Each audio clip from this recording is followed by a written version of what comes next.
May 6th is fucking going down, man. Everybody come out, grab a seat, watch. I ain't got much to talk about no battles this blog, but I can always talk about something. So it's up to you, bro. What you want to talk about? You know, my mind always twerking. Exclusive. Nickel. Who you got? Who your favorite, man? Out of Tupac, Biggie, man. Who you got? Tupac and Biggie. Oh, you want to start an old one? He trying to revolve.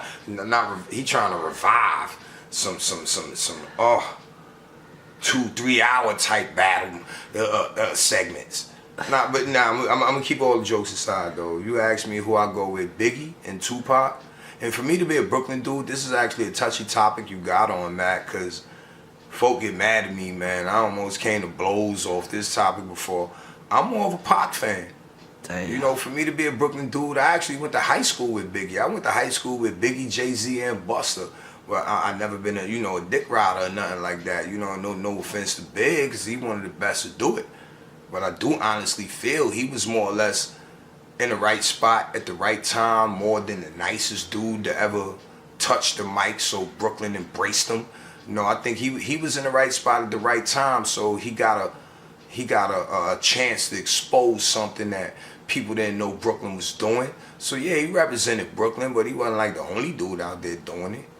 You get what I'm saying? But when it come down pound for pound, you know, I look at everything in this rap game more or less like boxing. If anybody watch my blogs and see how I critique some of the battles and all that, it's more or less like boxing. So pound for pound, I'm more of a Pac dude, man. It's just, I don't know if it's the movement, because both of them had lyrical content, both of them had lyrical prowess, but I just feel like Pac had more of a lyrical movement. You know, both of them dudes was like, remember that movie Malcolm X? When they said, yo, that's too much power for one man to have. Mm-hmm. You know, I feel both of them dudes was them type of dudes.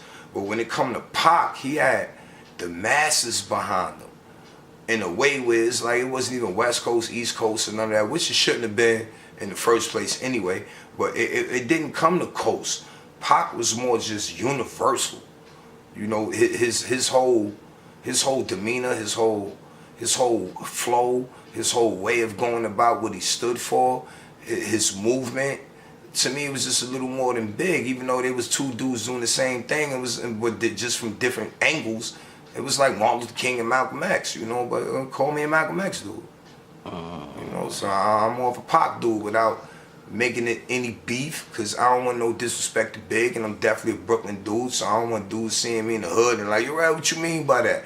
So I'm gonna just leave it at that. I'm more on the movement that Pac had. I'll leave it at that.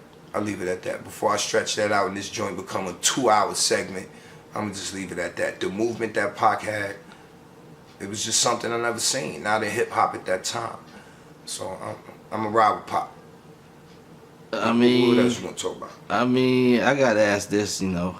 What's that? I mean, Biggie, man, he had one of the best flows ever. You know, as far as freestyle flow, and I'm not saying Biggie freestyled everything he said. I mean a freestyle flow where his flow was free-spirited. I guess for a lack of a better way to put the joint, it was more free-spirited, and it was real to the streets for sure. It was very believable because the dude was what he said he was, but I don't know, it was just a little, it lacked that believability to me, you know. And no offense, because I know people saying, wow, how you gonna say that, that's Biggie, but it was just believability has a lot to do with what makes your whole thing go over. That La Cosa Nostra, that thing of yours, you gotta be believable. I believe Biggie, you know what I'm saying? I believe Pac, I believe the Hoves, I believe the Nas, but it's just with Pac, the passion made the believability something I'd rather ride with. More with Biggie, it felt more like it's believable, but it's more who you ran with. Like, for lack of example, I'm gonna use me for an example. I was never no thug, I was never no gangster.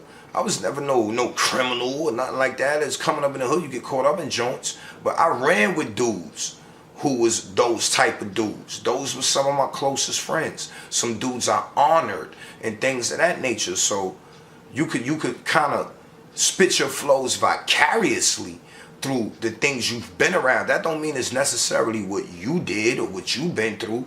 And I just feel Biggie was more one of those, even though Pac had some of that to an extent in his life. But I just feel more, he was more passionate, more real. He was more adamant. He really fought for a cause bigger than what Biggie did, because Biggie did it by accident. I just think Pac did it on purpose. Crazy, right, Matt? Most definitely.